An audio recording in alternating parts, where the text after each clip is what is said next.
Então, acho que eu vou fechar. Bela, deixa eu me fechar a porta, por favor. Você vai ficar aí fora? Bela, vem aqui, Bela. Vem aqui. Eu só vou fechar um pouquinho, porque eu acho estranho o pessoal ficar olhando a gente gravar. Vem aqui, ó. Fica aqui do meu lado. Isso, pronto. Fica do meu lado. Onde tá? Me perdi.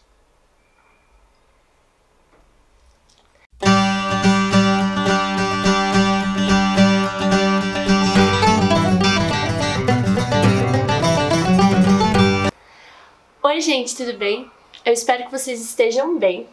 E hoje a gente vai continuar conversando um pouquinho sobre contando histórias. No outro vídeo eu falei um pouquinho sobre algumas figuras bem importantes para a nossa literatura internacionais, né? Que foi o Hans Christian Andersen, os irmãos Grimm e o Charles Perrault. Dá uma olhadinha aqui no card, em algum lugar que eu vou deixar aqui, pra você dar uma olhadinha nesse vídeo. E não esquece de assistir os outros.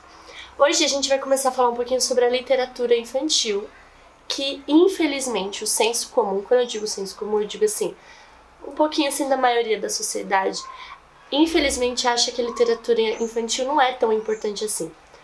Tipo, livros para crianças, não é mesmo?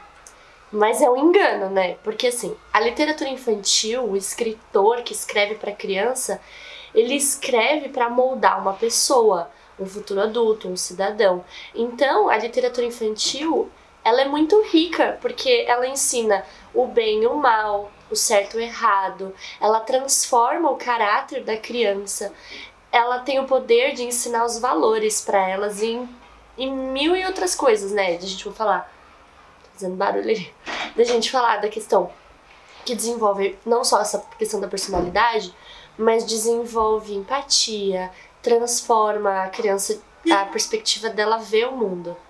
Então a literatura infantil ela tem uma grande responsabilidade, porque ela forma não só a cabeça da criança, mas o coração e tudo que a criança vai ser quando adulto, a literatura infantil tem essa capacidade de transformar. Por isso que é tão importante também a gente falar dos nossos escritores brasileiros. E eu não podia deixar de citar o maravilhoso Monteiro Lobato. O Monteiro Lobato é incrível, né? Você deve lembrar. Quando eu falo Monteiro Lobato, você já fala, Sítio do Pica-Pau Amarelo. Mas ele também tem outras obras, né? O Jeca Tatu. Tem outras obras que ele escreve também, não somente para as crianças. Mas é muito legal você entender o sítio, né? Ele nasce, mas também nasce desde a infância dele. O sítio não nasce só na vida adulta dele, né? Na infância. Porque o Monteiro Lobato, ele brincava com sabugos de milho, então você já pensa no Visconde Sabugosa. Ele brincava no sítio lá, acho que era do vô dele, em Taubaté. Então ele brincava lá, então assim, a infância dele era repleta de brincadeiras, de livros, ele tinha muito contato com isso. E aí você já vê, né, que a literatura infantil era tão presente nele, nas brincadeiras dele, no repertório dele do brincar, que transformou toda a vida adulta dele. Se você ainda não conhece o Sítio do Pica-Pau Amarelo, você deve ser muito novo, eu acho. Porque eu acho que não passa mais na TV. Desculpa. Vai lá dar uma olhadinha, pesquisa aqui na internet. O Sítio do Pica-Pau Amarelo é um sítio que tem alguns personagens que são, assim, principais. E aí as tramas vão acontecendo ao redor deles, assim, por exemplo, a minha personagem favorita era Emília. Inclusive, quando eu tava no pré, eu acho que era pré na época, eu fiz a Emília numa escola, eu usei peruca, fiquei branca, pintei assim a boca de vermelho. Não tem filmagens e fotos desse dia, porque na minha época, gente, não tinha internet, assim. Não tinha, na verdade, né? Quando eu era criança não tinha internet. E ainda mais à disposição para qualquer pessoa. Então era VHS, e esse VHS meu pai conseguiu estragar. Foi música triste aí, Fábio. Mas tudo bem, fica na memória aí. Eu fiz a Emília, então a Emília, que é a minha personagem favorita também, tem um episódio que ela é uma boneca de pano. Tem um episódio que ela vai pro fundo do mar e ela pega uma pílula, o caracol dá uma pílula pra ela e ela começa a falar, sai desembestando de falar. Esse barulho que você tá ouvindo é a Bela. Né, Bela? que tá se coçando, fazendo barulho com a corrente dela. Ai, vem aqui dar oi pro pessoal, já que a gente tá falando. Vem aqui, dá oi. Ela tá com muita preguiça, gente. Oi. Deixa a mamãe falar aqui. Então, para de se coçar. Aguento ela. Vai lá pro seu cantinho. Então, é muito legal, porque aí acontece várias coisas. Depois a Emília acaba casando. Não vou contar com quem. Dar uma olhadinha. Mas assim, é muito legal. Tem a Narizinho, aí tem o Pedrinho, tem a tia Anastácia, tem... Eu esqueci o nome da outra, que é a vovó. Dona Benta, que a tia Anastácia pra mim é muito mais legal. Enfim, vai dar uma olhadinha. E é muito incrível que o Monteiro Lobato, ele quis fazer um livro, uma história, um livro não, são vários, pro público infantil, porque quando ele era criança... Bela tá me empurrando. Quando ele era criança, não existia livros infantis que eram voltados especificamente para o público infantil. E é muito incrível que quando ele cresce, ele se torna adulto, ele abre a primeira editora brasileira, porque todos os outros livros que circundavam aqui o nosso país, eles eram publicados por uma editora portuguesa. E aí, finalmente, a gente consegue uma editora nossa, e isso abre portas para muitos outros escritores no nosso país, porque aí fica não muito mais fácil de publicar livros, mas com certeza fica um pouco mais... Outro escritor que eu não poderia deixar de falar é do Ziraldo. Na verdade, o Ziraldo não é só escritor, ele é cartunista, quer ver? Tá aqui, ele é cartunista, humorista, caricaturista, pintor, chargista, dramaturgo. Eu acho que não tem uma coisa que o Ziraldo não faz. O Ziraldo, ele tá vivo ainda. Ele fez muitos livros, eu acho que o mais conhecido dele é O Menino Maluquinho, ou A Turma do Saci Pererê, eu não sei se vocês chegaram a ler também sobre isso, que o Saci, inclusive, é um personagem muito importante do nosso folclore brasileiro. E o Ziraldo, ele é conhecido pelo mundo todo mundo conhece ele.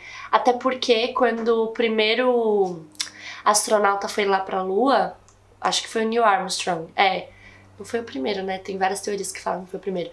Mas enfim, deram pra ele um livro do Ziraldo que chama Flicts. E aí ele até fala, o Neil Armstrong, ele fala, a Lua é Flicts. Então ficou conhecido, assim, o livro dele é bem conhecido pelo mundo todo. Se você já viu Chapeuzinho Amarelo, eu fiz essa contação. Vou deixar aqui no card aqui em cima. Quem fez as ilustrações foi o Ziraldo. Então, assim, ele tem um olhar bem infantil, assim, não uma questão pejorativa, eu digo. Essa questão do colorido, do bonito, de fazer a beleza pra criança. Ele chama, sabe? Então, eu acho que é bem interessante você dar uma olhadinha nesses livros. Se você é criança e você não conhece, pede pra sua mamãe levar você lá na biblioteca mais perto da sua casa, ou comprar os livros. São incríveis as obras dele, são bem divertidas, bem engraçadas. O Menino Maluquinho faz um monte de pirarotice. Tenho certeza que você vai gostar. E se você é adulto, faça questão de fazer esse encontro dessas obras para criança que você tem aí na sua casa. Existem muitos escritores brasileiros que são super interessantes pra gente poder apresentar aqui, mas se eu for falar de todos, o vídeo vai ficar muito comprido. Eu acho que seria legal você começar a pesquisar sobre eles na internet, mas eu vou tentar ao máximo ficar trazendo eles aqui pro canal, quando eu for fazer alguma leitura de um livro, apresentar o livro, lógico, eu sempre falo quem é o escritor, e aí a gente pode até falar um pouco da biografia. Eu não poderia deixar de citar um pouquinho sobre a Cecília Meirelles, que escreve muitos poemas. Eu até fiz uma leitura para as minhas crianças, minha turma, que o poema dela chama Leilão de Jardim. E eles ficaram apaixonados pela poesia dela. Então é interessante a gente pegar sempre e apresentar para as crianças vários gêneros literários. Apresentar esse leque da cultura, né, da arte. E a gente tem tanta coisa legal no nosso país que a gente às vezes só fica trazendo coisa de fora. Mas vale a pena a gente mostrar esses. Tem também a Ruth Rocha, e eu não poderia deixar de falar da Ana Maria Machado. Eu até li um livro inteiro com as crianças, que são vários contos. Ai, eu esqueci o nome do livro, eu vou pedir pro meu editor maravilhoso colocar aqui. E é bem legal, que tem o conto do espantalho, tem o conto do Boto, que se apaixona por uma estrela. Então, ela traz diversos contos, mas tem um livro bem importante que eu acho dela, que é a Menina do Laço de Fita, na verdade é a Menina Bonita do Laço de Fita, que é incrível para você trabalhar empatia, falar sobre o racismo com as crianças. Conta a história de um coelhinho branco, fofura, que é apaixonado por essa menina, que ela é linda, ela é educada, ela brinca, conta um pouquinho sobre ela, né? E o coelho fica o livro todo tentando ser igual ela, tentando ter a cor dela. E aí não vou contar a trama e nem o final. É um livro que você precisa ler. Mas é muito divertido de trabalhar ele com as crianças, ler ele, falar sobre as diferenças dos cabelos, das cores, de aceitar essa diferença, essa diversidade, porque todo mundo é diferente. Eu vou até falar um pouquinho sobre inclusão em alguns outros vídeos mais pra frente, de como deveria ser a inclusão. Então é legal vocês trabalharem esse tipo de obra na sua sala de aula também. Eu espero que vocês tenham gostado desse vídeo. Se você tem alguma outra escritora ou escritor que você gosta muito também, coloca aqui embaixo pra gente poder conhecer e poder divulgar para outras pessoas, outros educadores e outras crianças conhecerem também. Espero que vocês tenham gostado. Não esqueçam de curtir, comentar e compartilhar. Tchau!